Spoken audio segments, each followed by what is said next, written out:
દર્શક મિત્રો, ચરોતરની અસ્મિતામાં આપનું સ્વાગત છે। ખેડા જિલ્લા કલેક્ટર અમિત પ્રકાશ યાદવના બંગલામાં આગ લાગવાની ઘટના બની। ખેડા જિલ્લા કલેક્ટર અમિત પ્રકાશ યાદવના બંગલામાં આગ લાગવાની ઘટના બની।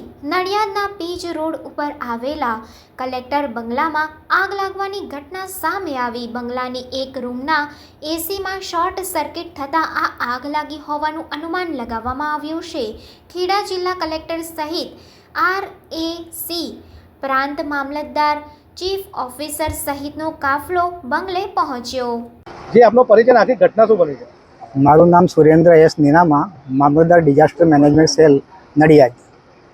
માન્ય કલેક્ટર સાહેબનો પીજ રોડ પર બંગલો આવેલ છે, ત્યાં રૂમમાં શોર્ટ સર્કિટના કારણે આગ લાગેલાનું જાણ થતાં અમે અહીંથી નડિયાદ ફાયર બ્રિગેડને તાત્કાલિક જાણ કરતાં ફાયર બ્રિગેડની ટીમ ઘટના સ્થળે પહોંચી આગ બુઝાવવામાં આવેલ છે। કોઈ જાનહાનિ થયેલ નથી કે માલ મિલકતને વધારે નુકસાન થયેલ નથી।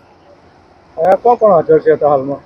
અત્યારે માન્ય કલેક્ટર સાહેબ પણ હાજર છે, RAC સાહેબ હાજર છે, DCLR સાહેબ હાજર છે, મામલતદાર સાહેબ હાજર છે, પ્રાંત અધિકારી સાહેબ નડિયાદ હાજર છે, બીજા અધિકારીઓ પણ હાજર છે, ચીફ ઓફિસર શ્રી નડિયાદ પણ હાજર છે, પોલીસની ટીમ હાજર છે, ફાયર બ્રિગેડની ટીમ પણ હાજર છે।